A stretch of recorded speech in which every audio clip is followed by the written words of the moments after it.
Welcome, readers. Today on Book Chat, joining me are my three book bloggers, one series read-along co-host, Casey and Nicola. We're discussing Day Zero, the book of short stories that lie between books 3 and 4 of the Arcana Chronicles by Kresley Cole. Stay tuned.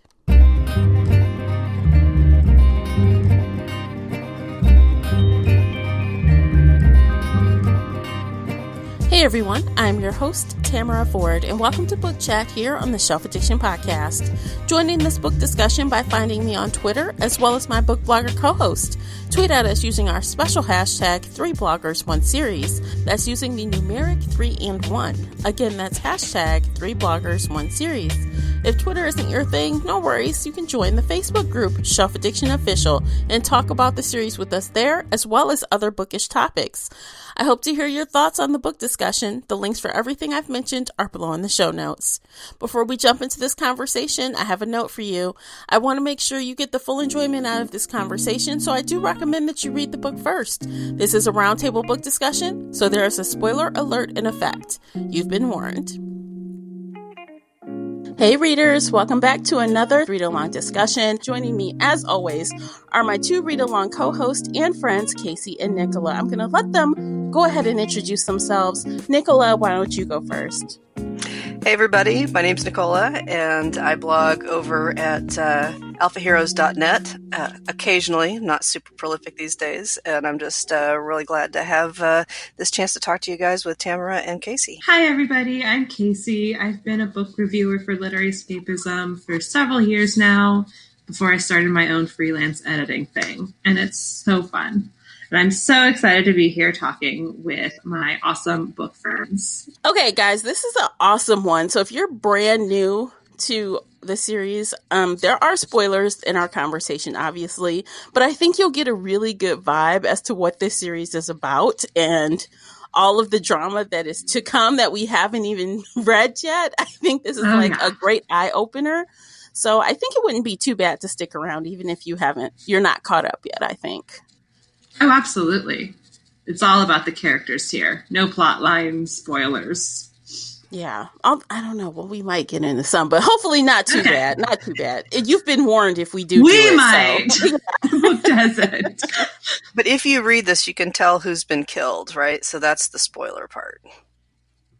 Yes, that is true. So this is like 3.5 out of, Nicola, how many books are there total? 7 or 8. I think so. Okay. I think it'll be number 7 that comes out this summer, I think. Okay.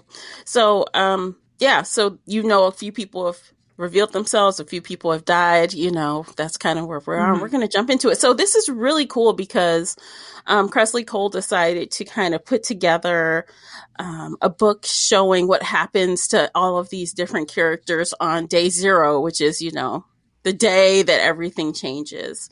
And not only that, I love that we get kind of like a card, like a play-by-play of each person. So what their name is, what their powers are, what their call tag is, what their weapons are, what their tableau looks like, their icon, what they were doing that day, if it applies. It's really comprehensive. Yep, strengths and weaknesses.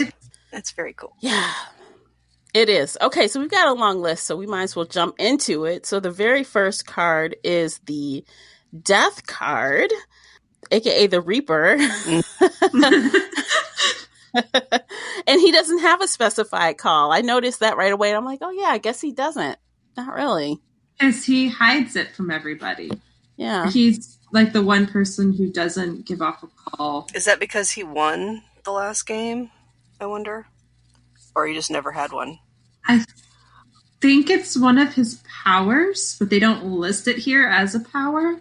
Because he was talking in one of the books about how he can hide it, but nobody else can. Mm-hmm. And that was kind of a plot issue that I was like, that's a different discussion. We don't have to get into that now. Okay, yeah. So his story on Day Zero, he is the only one that has been alive for the last 677 years, 3 months, and 13 days. That was since the last one. He's been around for more than that, right? Because that was the last game. He's won 3 games. Well, he's remembered since the last game. I think that's how that works, right? Every time he wins, or maybe that's just how many times he's won. Because you keep living. I don't know. Yeah, you live the whole time. But I thought he was like 2,000 years old, question mark.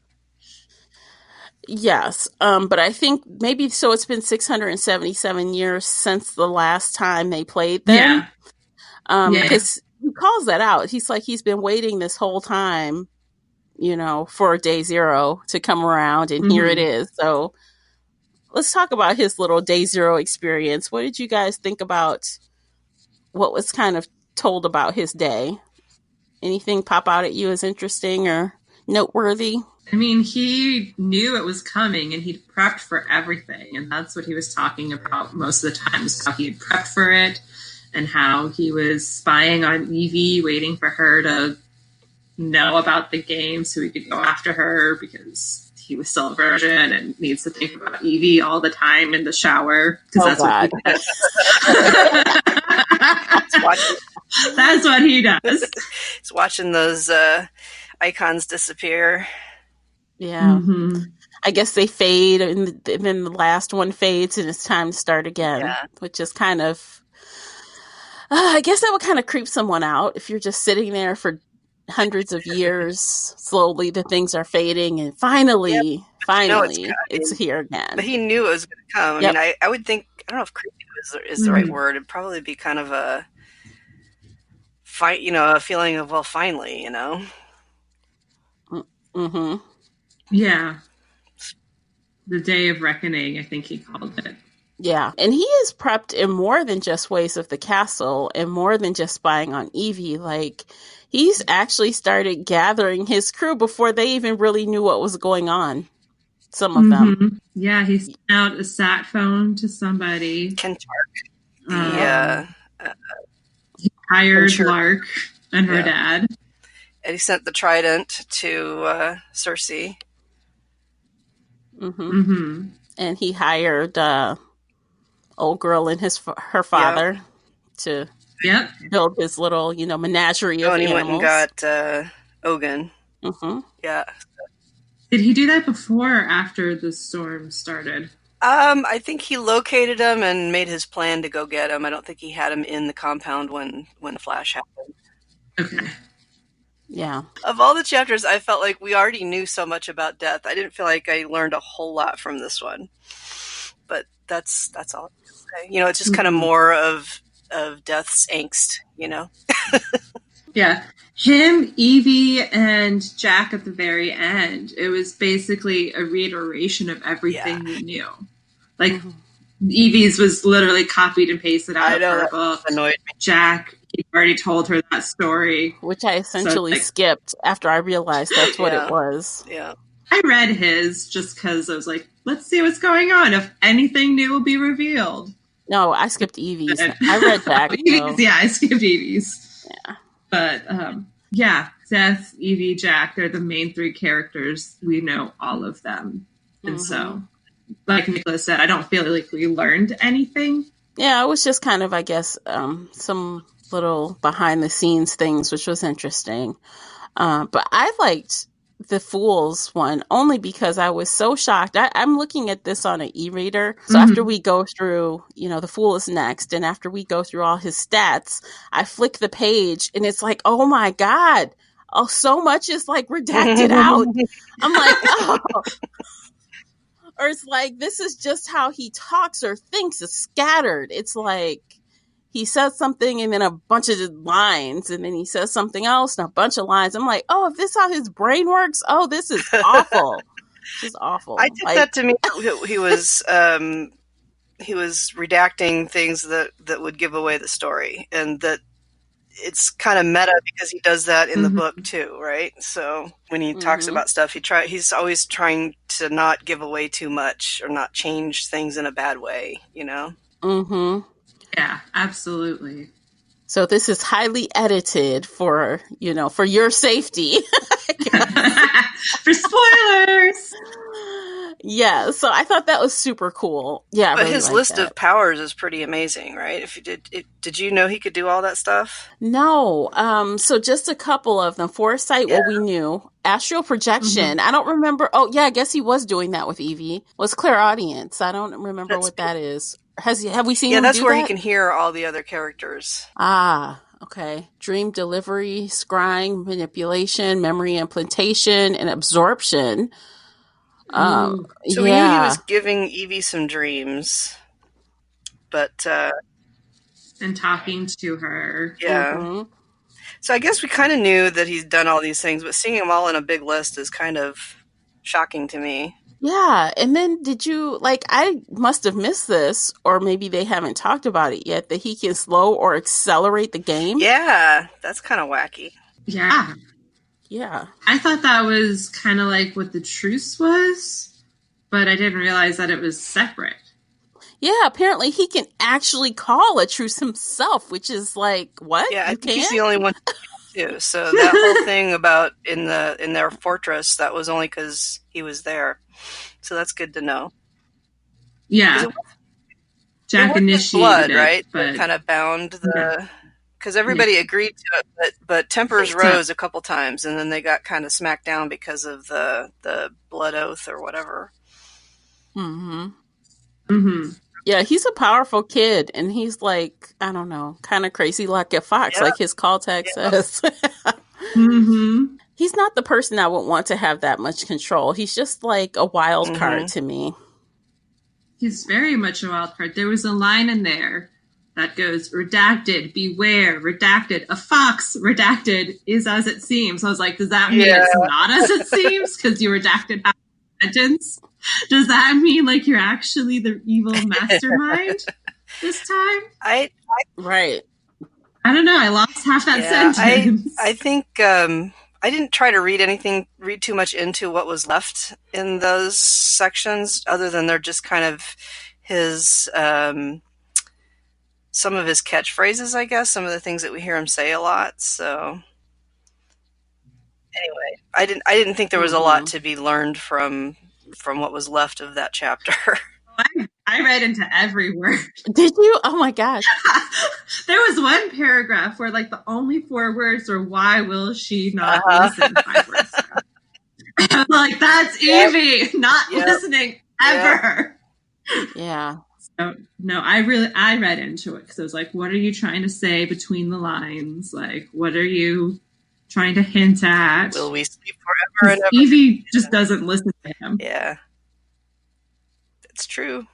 Does anyone really listen to him? I mean, they kind of do, but then they kind of don't at the same time. Well, but it's really hard to listen to him if you don't have the context, right? She didn't have her Terasova. She didn't know what he was talking about, and he doesn't make very much sense in a conventional way. So I don't have I mean, I'm not blaming Evie for, quote, not listening. I think she just doesn't understand him. Yeah. I like the 3rd book. She should have had better understanding of how to try to understand him, if that makes sense. I guess. You would have think by then she would have, but yeah, like not in the very beginning, because obviously he sounds kind of crazy, but you know, by the time they have the truce in the fortress and he's all like, snow is coming, bad things are happening, graves, and she's like, are you cold? Yeah.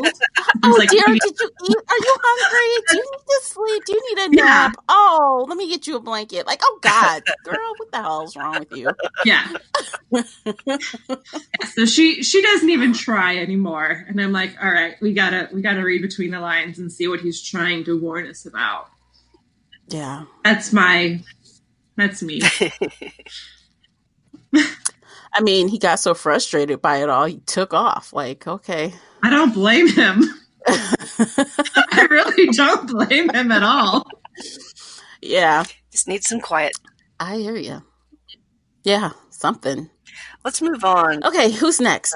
Magician. Yeah. Magician. Phineas. Yes. This one kind of broke my heart.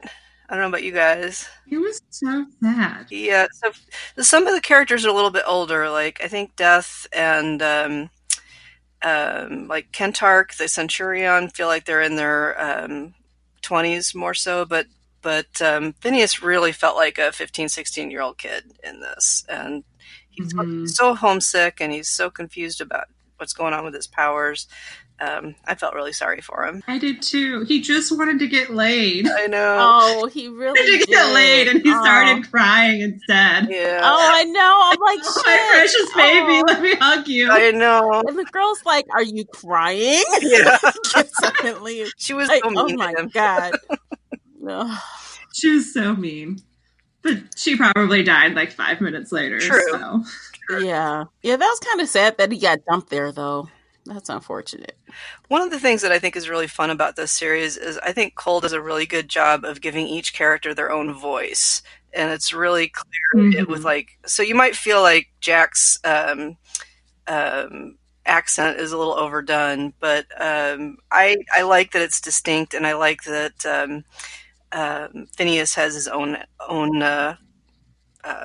not language, but his very own voice in this. The surfer dude stuck out in the middle of of the sticks. It was very obvious and very much his own voice, you know.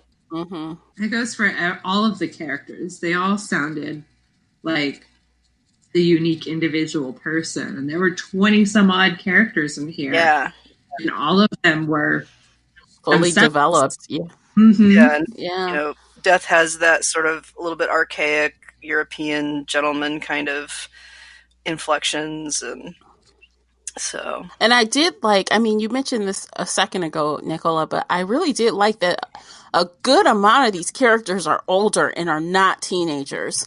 Like the very next one, the priestess, she is a grad student. She's about to get married. Yep. Oh, yeah. She's not a child in any way. And she's still like, oh man, I feel a little bad for her too. She don't know what's going on. Yep. All right, should we move on? Yeah, let's talk about her. Yeah. So she's complicated, right? I think I love Phineas, but he's not really complicated, right? He's a good kid, and he's gonna be in their alliance as long as he can. And but the priestess, boy, she's got a real mixed bag of motivations. My heart broke for her.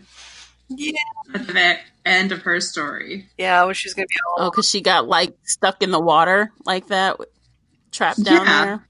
Yeah. Well, like how her body just took her away to the water, and she couldn't say anything to Ned, and she wanted to say something to him, not just disappear. Yeah, but then she did, and that was sad. And I don't think it happened to anybody else like that, where they were kind of forced by some kind of outside force to do something, you know. So, like, nobody else sort of had their. I think it was Judgment did. Judgment. With the was Judgment the one with the wings and the so we haven't met Judgment in the books yet, right? Correct. No. That's Gabriel. Yeah. Who was the girl? Yuri. Yeah, the girl with the sister who was trying to get back to. Yeah. So I was surprised by how much of her story we got, because she was killed in the second book, I think, off page. Right, that was the one that was the battle that Evie and Matthew watched from the astral plane. I thought that was Callie, because she was with Jules, and Jules was like, "You broke my girl, or you killed my girl." Right, that was Calanthe. I'm not sure what, but Spite. I thought Spite and Star were both killed by Death, sort of off page. This is why I made the spreadsheet. I know, I should be looking at it right now. Maybe I have it wrong. It's possible. I thought that she was gone. What was her name that you said that's gone? Fury / Spite. Maybe we should talk about it when we get Justice. there. Mm-hmm. Yeah, we definitely skipped ahead right there. Sorry. Okay, I was just flipping around in my ebook just to see. I'm like, okay, yeah. So Priestess was a very good friend of the Empress in several games, and got kind of betrayed every time. So she's got some strong powers, but this game maybe not, right? Because she can go anywhere through water, but there has to be water. Of course, now that it's raining nonstop, she's probably got more potential than at the beginning. Mm-hmm. Yeah, I kind of wondered about that because she's all about the water, and all of the books all talk about how there is no water at all anywhere. Yeah, Except there There is is. water. Yeah. I think the characters don't know what happened to the oceans because they're inland. They're so far inland. They don't know if the oceans dried up. But they're Well, they were in Louisiana, right on the swamp, and the swamp's all dried up. And Jack mentioned like they went through Florida, and there was no Gulf Coast, or the Gulf of Mexico was gone. okay. Well, maybe Bermuda is an exception. I don't know. Okay. I mean, because I don't he was stuck down there. I mean, so she must have been in water. And if I remember when we saw her in the book, she was in water. So, Yeah. there's water somewhere. I have questions about this world building stuff, but I'm going to try not to just harp on it. Mm-hmm. Okay, but back to the priestess. So the water thing is a big question. The trident is interesting to me. Like, I'm not sure what she can do with that other than that is it the thing that allows her to be underwater? Maybe it helps her with spells and hexes or something. I don't know. Mm-hmm. Or maybe it's just a weapon. I mean, they said combat is a part of her powers, right? Hydrokinetic combat. So, I mean, even if we think of like, I don't know, Aquaman, he uses, I mean, it's like a weapon. Like he uses it to like do stuff with water and fight in the water. So I'm thinking that's what it does for her too. I'm just going to take some guesses and go off of Marvel with that one. I don't know. Too funny. Yeah, I don't know. Okay. But yeah, I think she's a big question mark, and I think she's going to play a fairly big part in the future books. Mm-hmm. They did spend a lot of time on her. This is a long chapter, and we've seen her a couple of times. So, Mm-hmm. Do you think she's going to trust Evie has changed this That is a time? Eventually, probably. yeah, I think that is the question, right? Like, is she Mhm. going to try to betray Evie first? Is she going to try to, Evie? save herself because she doesn't trust Evie? That's, I think that's the question for her character through the future books. I mean, honestly, because she has her memories, I don't think she's going to trust Evie, because Evie, she has those good memories of her and the past Empress, being besties and laughing until their stomachs ache. And then that Empress turned around and betrayed her every single time. Yeah, I mean, the nature of the game is that you can't really trust anybody to the end. You can trust them so far. It's just like watching a game of Survivor. You build your alliances early, but then, you can't expect them to go to the end. Exactly. And especially if you're remembering the games, because she had a spell that allowed her to remember. So if you're remembering every single time, I mean, the truth, the trust can only go so far, even if you're best friends or lovers or whatever, because if somebody's got to win. Yep. Exactly. That's the thing about this game, If you're playing it the way it's meant to be played, now that's the big question, is whether Evie can be successful and just refusing to kill everybody off, And I've read further ahead than you guys, and I'll tell you that's still an open question. Okay, so side note to what you're saying right now, I feel like Evie can, so I've said this before in previous episodes about, in this series. I feel like if Evie embraces the Empress and how some people, you always hear these stories about people so fearful of the power, but when they accept the power, it becomes a part of them instead of taking over them. As long as you're in the tug of war, you can't control it. It controls you. But when you embrace it, then maybe she'll have the power. She'll have all these extra things she can do, but she'll still have herself along with it. I'm holding out hope for that. We'll see. But that's what I think. Yeah. And I have not read ahead. So, that's totally me just being, guessing.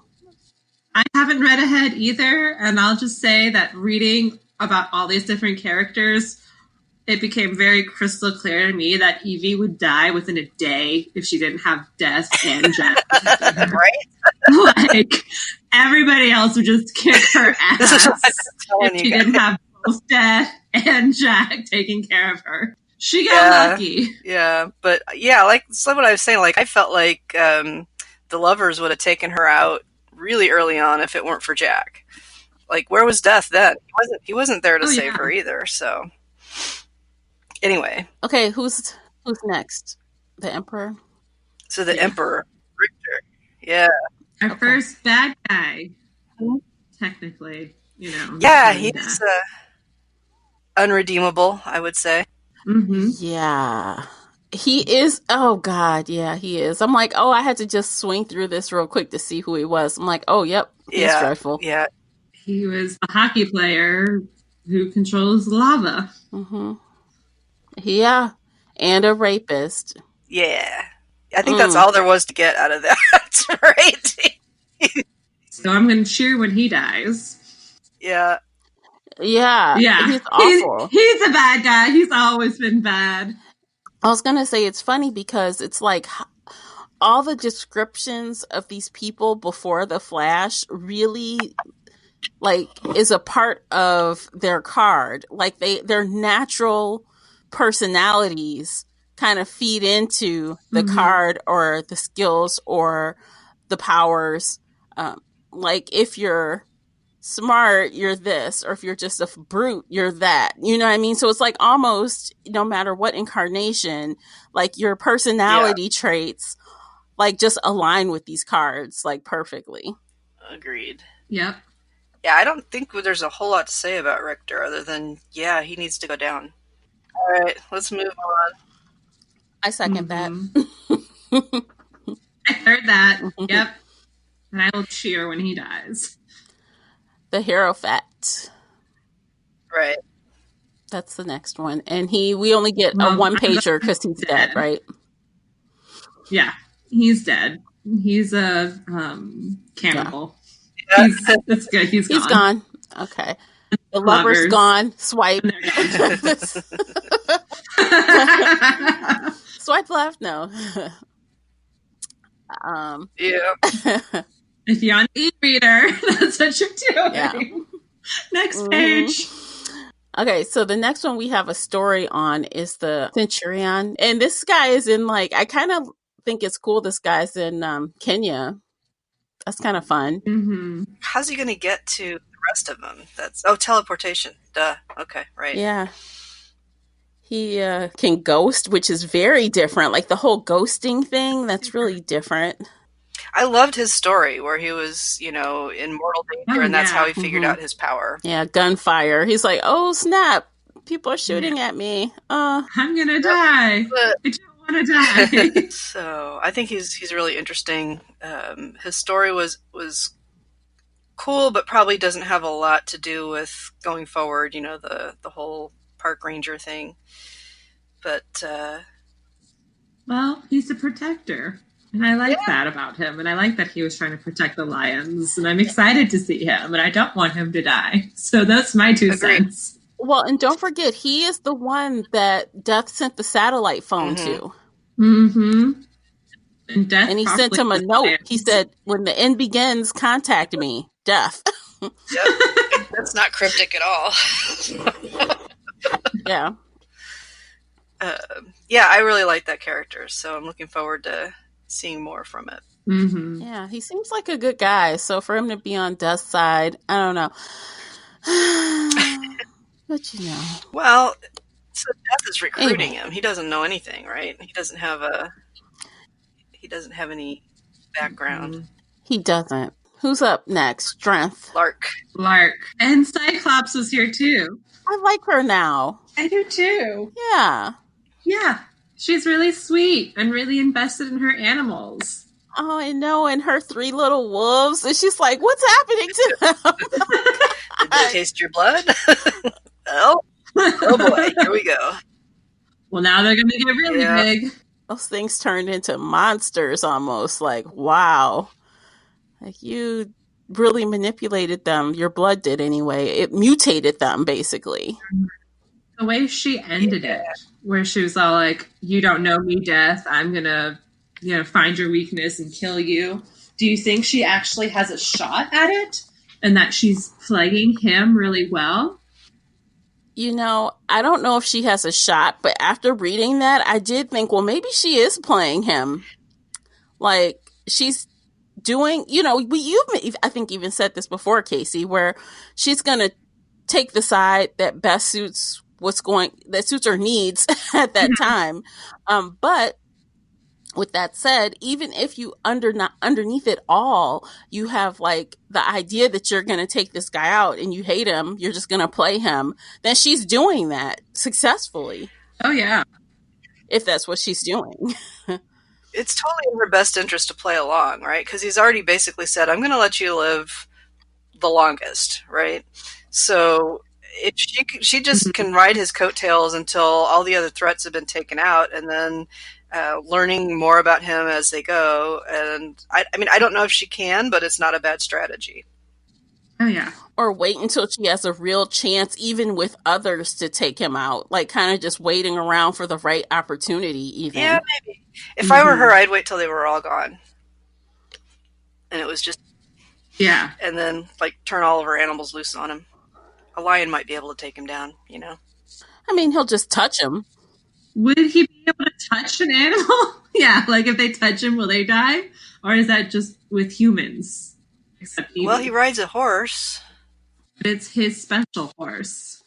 Yeah, it's a special horse. And he has all his gear on, too. Yeah, maybe he doesn't make skin to fur contact. Yeah, so that's worth paying attention to. I don't know if he can touch animals or not. Well, the next character was the hermit. He's already dead. Yeah. Swipe. Horrible. It's a horrible. His special skill is acting normal. That's hilarious.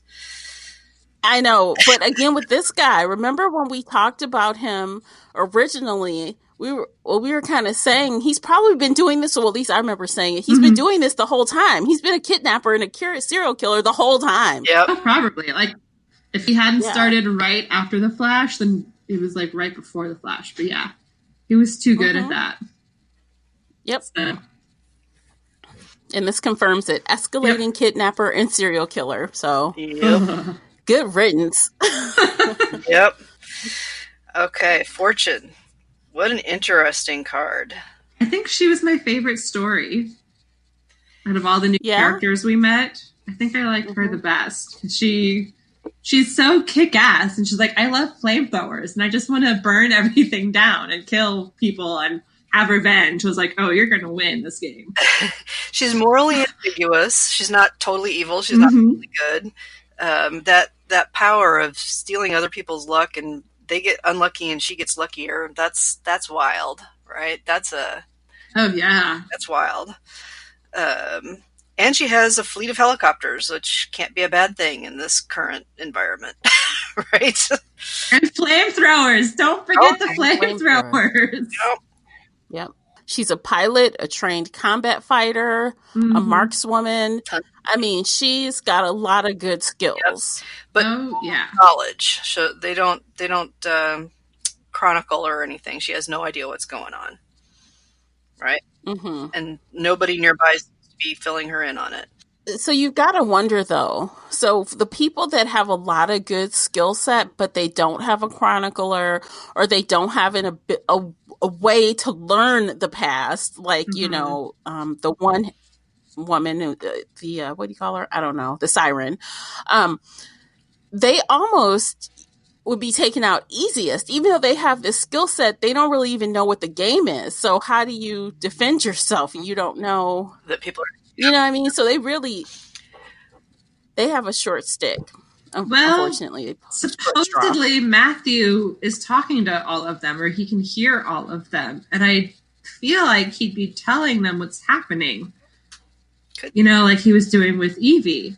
Because that's his job, is to inform everybody their role in the game and what's going on in the game and all that jazz. Yeah, maybe.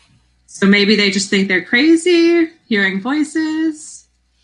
But fortune is such a odd thing. It's like, okay, you're not...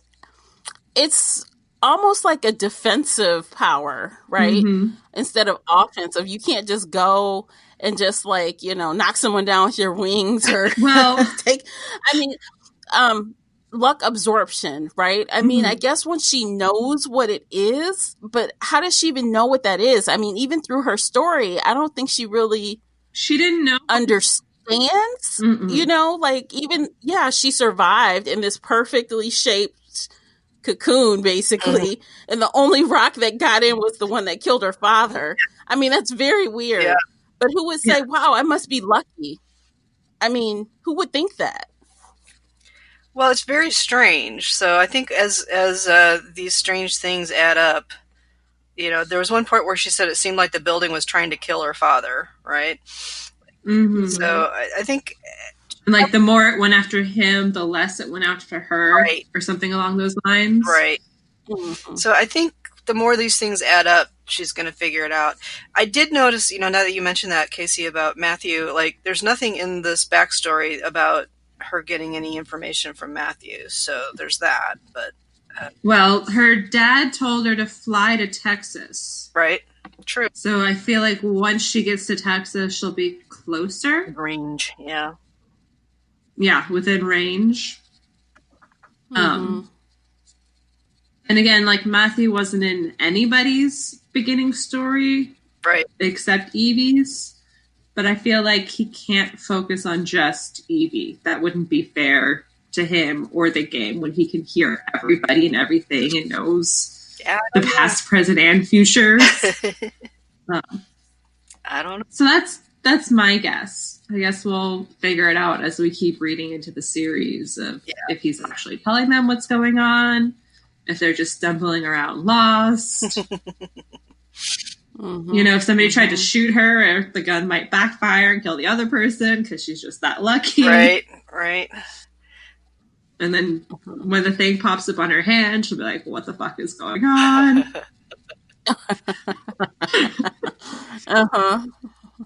Yeah, I think she's really interesting just because she is ambiguous and powerful, right? Mm-hmm. Yep. So the next one is the Fury, aka Spite, aka Justice. And she can spit acid. Oh, that's lovely. She accidentally kills her sister with the acid, right? Which was so sad. Oh my god. She's the only person she cared about. She doesn't seem sad about it, though, at the end. There's no reaction from her, so I don't know how to... I think she was just stunned, because she didn't really know she could spit.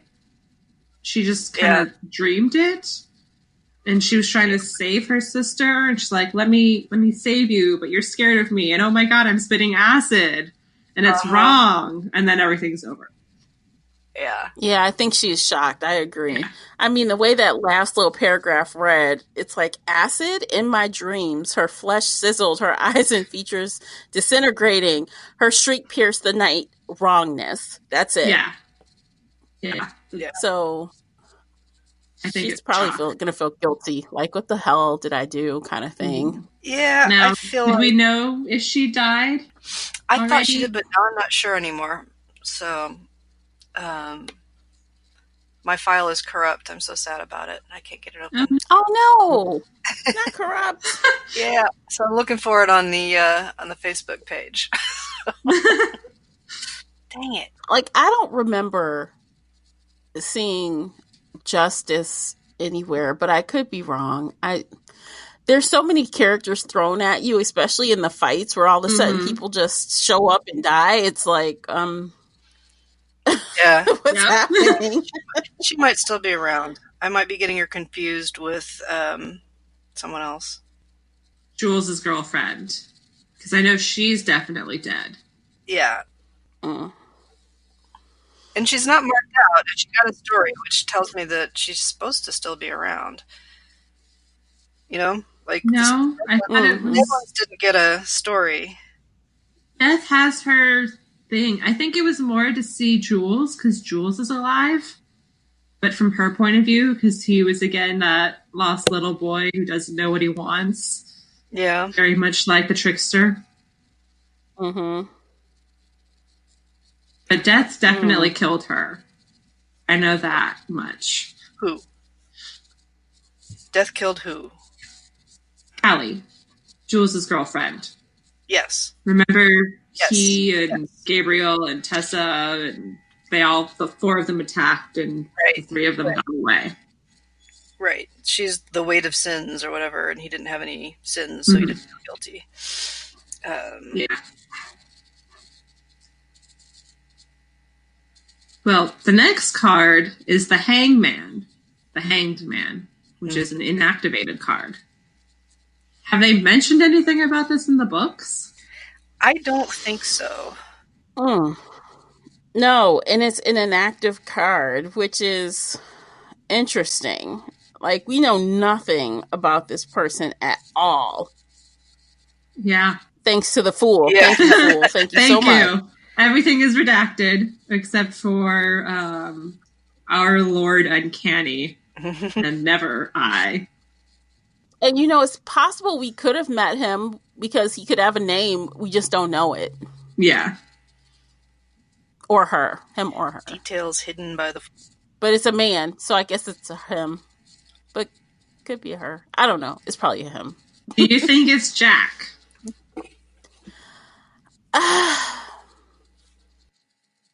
Nicola, don't say anything.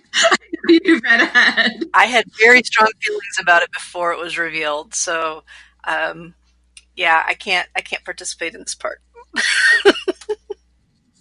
Oh, so you already know. Okay. Well, I mean, I still feel that he is a part of this in a major way. So at the beginning of this, Cole did say she will not confirm or deny that he is the active card. She pretty much spells it out in the introduction. Like, people think that he's the inactive card. I won't confirm or deny it at this point, but it will be revealed. She says that, but I'm not sure. I don't know. I still feel like he's a part of this, but maybe he's not a card. I don't know. Yeah. I'm in the same, and I don't want him to be a card. I want him to be human, because if he's human, then he and Evie can live together forever until they die naturally. If he's another card, then they have to kill each other, and then the other person lives on immortally, and the game keeps going. It would be nicer if he's not a card. So we'll say that. Yeah. Uh-huh. Those are my thoughts, too. It'd be nicer if he was not a card. It would explain a lot if he were, though, right? It would. Like, he's definitely something. He's not just human. But I don't like, maybe he's a wild card thrown out by, like a wild card, but a human wild card. Like, like, oh, the gods didn't have enough to play with, so let's throw this human in the mix every time, kind of thing. I don't know. But yeah, okay, so the next one is the tower. We just got finished talking about Jules. She's dead. Yeah. No, it's Callie Temperance is dead. Oh. Jules is alive. Okay, switch that. But we got got the story from Callie's point of view, but he's the one who's alive. That was kind of cute, though. I kind of liked their little story. I'm like, oh, that's so cute. Even though she's only set out to kind of get you to seduce him. Yeah, but then she actually liked him and he liked her. I'm like, oh, that's so cute. I liked it. Yeah. Yeah, that's very strange that they didn't have a story for him, because he's still alive. Yeah, I guess I wonder why she chose to tell that story from Calinthy's point of view versus Jules' point of view. Probably because she had the backstory and she knew what was going on, and he was just like, I'm an Irish boy who wants to sing. I don't want to stay in New York with you. I'm saving myself for marriage. And he's so cute. He is. But then he fell for her. So I think, like, that story from his point of view would have been too boring.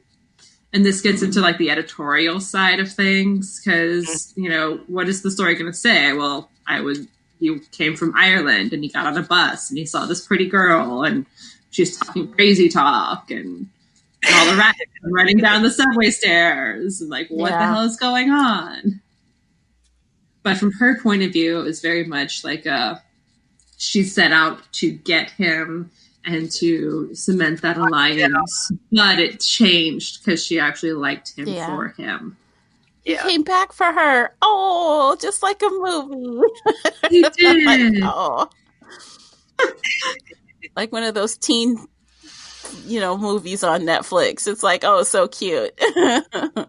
Mm-hmm. Yeah. It was definitely kind of a creepy ending. Oh, with the rats and everything in the subway. Right. Yeah. Even though the silver baton just appeared in his hand. Isn't that weird? It's like magic. I kind of like that he eventually believed her. He's like, I don't know, you might be crazy, but if you're not, let's do this thing. Yeah, he's like, I have to come back to protect you or be your partner or something. And it was so cute. He's like, either way, I'm going to be here for you, even if you are nuts. So we'll figure it out. Oh, that's what they said. Oh, we'll figure it out. Oh, so cute. Oh. So cute. Too bad they didn't last for too long. But we should probably get moving. Okay, so the devil is next, but he's dead. He's dead. Next. The star. I liked his story, but he's also dead. Mm-hmm. He did die? Yep. He was the one that was attacking Death's stronghold, and he was killed off page when Ogun went on his rampage. That's where Death was when Ogun attacked Evie and Lark. Well, I liked his story. I did too. And it did answer the chronicling issue where his mother was like, just text me. Just text me. And I was like, but will that work? Yeah. Nope. You text after the flash? I don't think so. Yep. I thought it was kind of funny. Like, he's like texting her meanly the whole time. And then she's like, stop this right now. Stop this immediately. It's not funny. He's like, whatever. Yeah, his parents were nasty. Yeah. Mm-hmm. So he got a bad rap. Especially his father. Yeah. His father especially. Yep. He got a bum deal in this game for sure. Definitely. Like, he lands in Atlanta and he's like, he didn't even get his connection before all hell broke loose. Like, oh, can you imagine being stuck in the Atlanta airport? Like, oh God, on the tram? Naked. He was naked. Well, that's because he exploded the train. Several of them woke up naked. Yeah. He exploded the train, right? Because the star can go nova, I guess. Supernova? Yeah. Luminescent matter erupted from me like a shockwave. I watched the blue light vaporize everything before I lost consciousness. So, yeah. That only happened because those guys attacked him or were about to attack him. Yeah. So it's kind of interesting why he couldn't overcome death. Like, was he not able to access that power or what? But that seems like something. Maybe death just killed him before he could? Yeah, I don't know. So. Or death is immune? Must be. I don't know. I mean, you think that he would sear off his protective gear with, that kind of heat, it, right? So. Yeah, exactly. Cook you inside it. Like, your soup in there, because, come on. Yeah. It's weird. Maybe they'll explain that later, or maybe it'll come up again. I don't know. I might have to go back and read it's only like a paragraph or something where Death is like, oh yeah, I offed the star. So. Yeah, I'll have to go double check that one. Yeah. And then the next one is Selena. Okay, so I gotta say, before we get into this one, I'm like, I really kind of didn't like Selena, but now I do. I'm like, seeing this background of what almost happened to her, I'm like, oh my God, that's awful. Like, no surprise she's like bitchy to everybody. She doesn't trust anybody. Yeah. It's like... I loved how she resolved that situation. Oh, yeah. Like, She just kicked everybody's ass. That's the ending you want for every she did. story. There's so much more. Yeah. That's the ending you want for every story that starts out like that, you know? It is. She's like, the guys, she's like cracking bones. They're screaming, please stop. And she's like, you don't get to beg, kick. You don't get to say anything, punch. I'm like, oh my God, that's the best. That's exactly what you deserve. Mm-hmm. Like, she kicked their asses and then knocked the girl out too. Yes. So awesome. Yeah. Like, who does that? Like, you're not a girl's girls. There's a special place in hell for you. Like, who does that? Yeah, that was kind of awesome. Evil like, people. you know what's going on, you know? Mm-hmm. Evil people. Yeah. That was awesome. And, I mean, honestly, that story really didn't have anything to do with, I guess, the game at all. But it kind of gave us some insight to how she is, I guess. Well, and we good. knew that she had like those amazing archery skills, but I didn't know she could fight like that. You know, that's just hand to hand. Mm-hmm. Kapow. Mm-hmm. I mean, she was trained for years and years. Yeah, but I think she's got extra strength too. Yeah. I'd have to go back and look at the list. Well, it says she has enhanced speed, endurance, senses, dexterity, and healing, precise aiming, and superhuman archery, and of course, emotional manipulation. Mm-hmm. It doesn't say anything about strength per se, but you know, if you hit someone with speed, you could really hurt them. Yep. No, I loved that. I loved that scene. So. Mm-hmm. Oh yeah. All right. Great. Next. The sun. I'm very intrigued by this character. And I'm like, okay, so coming off of that story, I'm reading, and I'm like, they got a throuple going on? I'm like, what? Okay, you go, boy. You and your girlfriend and boyfriend, you do it. I thought that was kind of awesome. Oh yeah. They are definitely much older than Evie and all the other teenagers, and like they have a solid relationship going on a few years now. They have a business. They drink lots of tequila. You know, they're just living their life. They have a business that involves going to raves. Yeah, they are. When they turned into zombies and he was able to control them, that reminded me a bit of Michonne in the beginning. Walking Dead, where she was leading her The Walking Dead. Yes, that's what I thought. She's leading her zombies around on leashes. I was like, that's what he's gonna do, and it's just gonna be creepy. Yeah. Oh that yeah. had all the Michonne vibes. I'm like, oh snap! Like, ooh. But we haven't seen him yet. He hasn't shown up in any of the stories yet. And when you look at his powers, so he can emit sunlight from his skin and eyes. Think about what he and Evie could do together. Oh, yeah. Growing all of the food for the world. Mm-hmm. So if they were able to be allies, Mm-hmm. that would be awesome. Mm-hmm. And he could just set the bagman on any bad person who tried to take him out. That's all I'm going to say, because I do know a little bit what happens. Yeah. But Okay, don't say anything else. I'm done. I'm done talking. So. All right, moving on. Unless you had something else to say, Tamara? No, I'm good. Let's go on. Okay. Judgment. Gabriel. We kind of knew this story already. Like, he'd talked about it.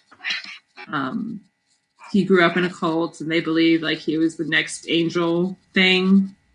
Archangel. Yeah. Which he was. That was wacky, man. So, it was very wacky. Yeah, they But totally nothing really new him. or learned. It's awful. They kidnapped him. Mm-hmm. Poor kid. But they were right. They were right. Right. And it was kind of garbled. What if they'd been wrong? Yeah. So he'd kind of, right? So they had been chroniclers, but they lost all their books. So their storytelling was a little bit garbled. I thought that was interesting. Mm-hmm. Like, he expected some things, but you didn't really know what was really going on. And the whole time he's like, what if they have the wrong day? What if they have the wrong person? Yeah. Like, oh my gosh, this can either go basically really wrong or really right. Yeah. Like, I could be dead here. They're going to push me off this goddamn cliff, and there I go. Mm-hmm. Yep. That was... But he lived. He lived. Super lucky. And now he, like, has been trained, and it's been inbred in him what he's supposed to be doing, which is to kill, right? So... Mm-hmm. It's weird. He's going to have these two people. He gets to have, like, some lovers or some mess, too. It's kind of odd. That was the plan. I don't know if that actually happens. But yeah, he's supposed to go back. Well, they probably died. Yeah, he's supposed to go back to the world. Everybody probably died. Well, did we get the actual Flash in his story? I thought he was just sort of flying. I don't think so. Just flying around off the cliff at the end, I think. Yeah. Well, I mean, if this is day 0, we don't get the Flash, but it is in this day. Right? Yeah. Then it happens once the sun sets or that evening. So he could have been having sex with all those people, and the Flash happens and everybody else dies and they all survived because they're not looking up. Mm-hmm. They're looking down. Not they're too busy. They're in a cave getting busy. Not a bad place to be. Sex saved them. Go figure. Now a new cult starts. Oh, God, right? Never look up at the sky. All right. Okay, who's next? The World is next. Tessa. Yes. Tessa. Special skills. This was so sad, but also cute. Like, she was very much like Evie in that high school girl. I just want to kiss a boy, and then I can get on with my life, or then my life can begin, or whatever she was saying. Yep. But how about the end there with with her parents? With her parents. Oh. No. They thought she was bulimic. They're like, "We're getting you help. This is it." She's like, I'm not sick. This is something else. I was talking about where she's talking to Kentark. Oh yeah, that was really cool. Because she can ghost too. So they can ghost together and see each other, and maybe that'll help them have an alignment. Maybe. Yeah. Then when her parents died and she was trying to ghost them and dying herself, and it's like, that broke my heart. Yeah. And the sad thing is she was too weak to even keep a hold of her mother. She's just like... They made her let go, right? So... Yeah. Mm-hmm. Oh, the father did first. His arm out. Yeah. He's like, "I love you," and then he yanked away. And then the mother did the same thing. She just peeled her hand off her arm. And she was gone. Mm-hmm. Yeah, that was sad. But I would like that ability, though. Honestly, I wouldn't mind being able to ghost around and sneak around. I wouldn't hate it. Spy on people and eat anything you wanted to eat. Oh my God. But the idea of that using my powers would turn me into like something decrepit and crazy looking. She would be the kind of person that needs to have like power bars on her 24/7. Like, you can't go anywhere without food. And in the world where food is scarce, you can't use your power. You really can't. You really can't. No. So you have a disadvantage again in this type of situation. Mm-hmm. She really does.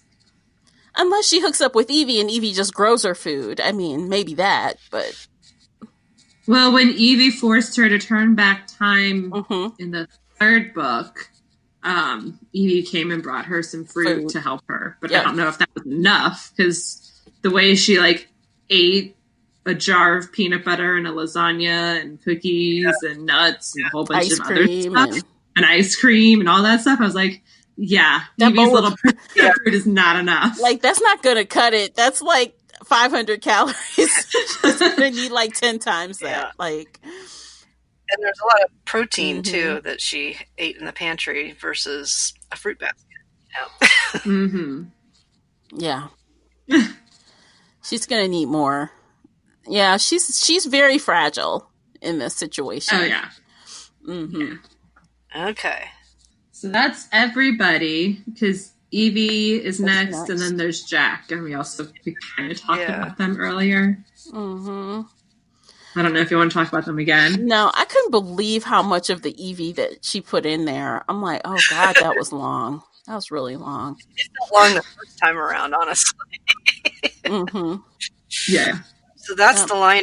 Who do you find like the most intriguing that you didn't know about, or just overall of the cards that are left? It's still Zara for me. I thought she was really kick-ass and cool, and I can't wait to see what she does when she shows up. Yeah.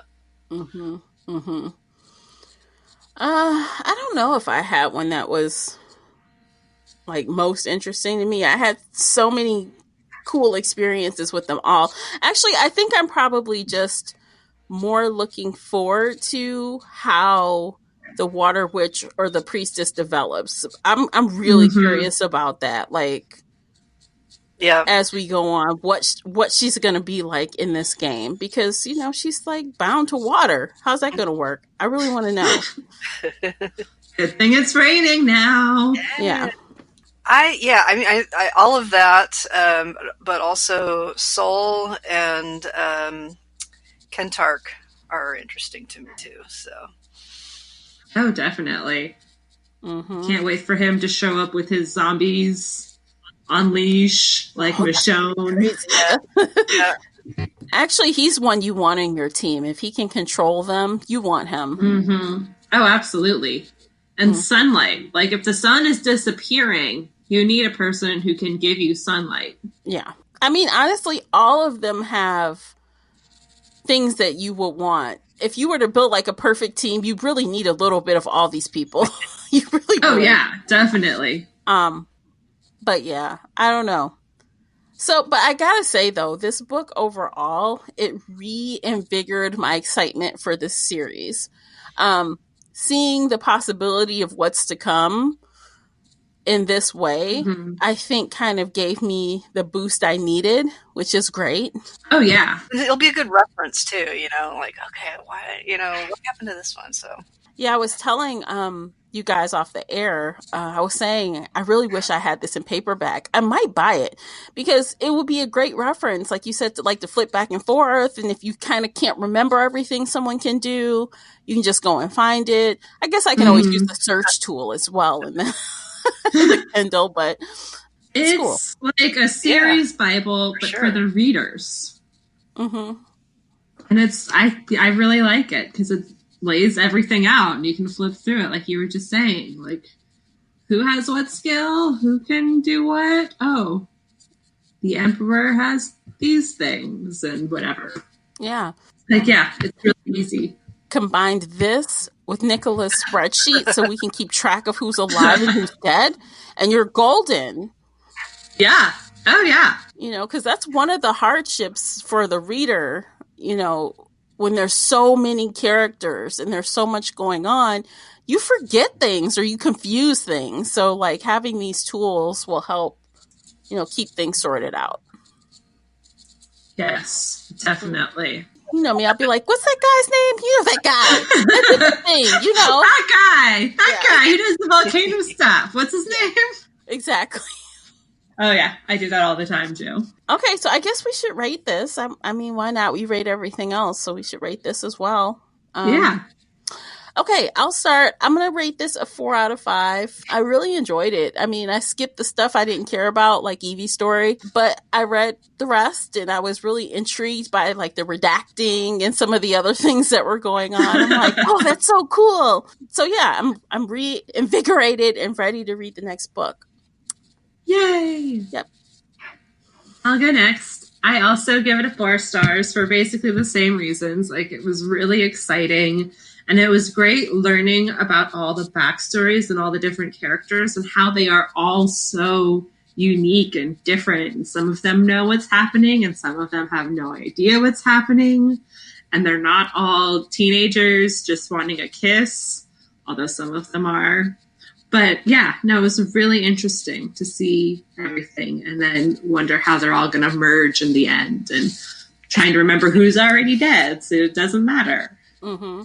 Yeah, I'm going to go ahead and give it a 3. It's great, and you can read it any time. So you could read this, you know, at any point in the series that you wanted to. And I, in fact, skipped it when I read the series through the first time and came back to it later when I was really, really impatient for another book to come out and it was taking forever. So it's an okay, filler for while you're waiting for stuff. And it is interesting to see, what's going on with all the different characters. But I'm just really impatient for plot, and there's no plot in this book. So that's my problem with it.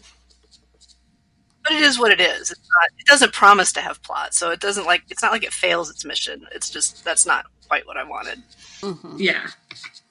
But actually, this is a great book for everyone who is caught up, and for those that aren't caught up, and now you're interested in this series, and you're like, oh, let me jump in.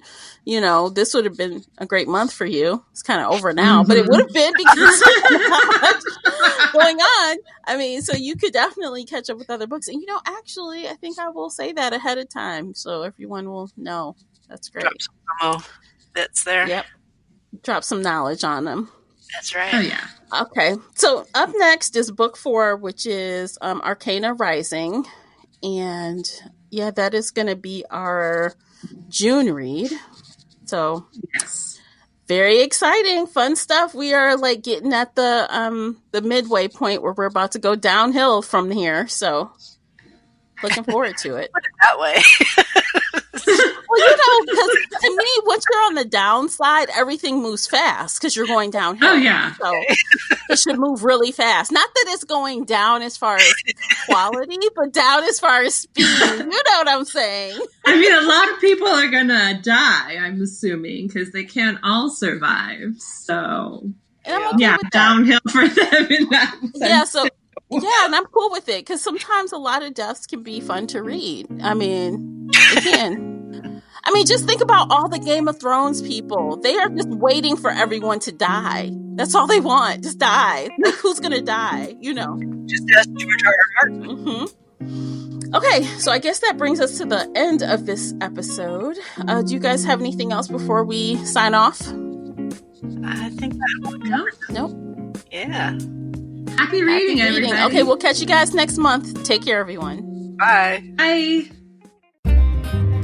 If you enjoyed today's book chat episode and would like to show your support, there are a few things you can do. Head on over to Apple Podcasts and leave a positive 5-star review.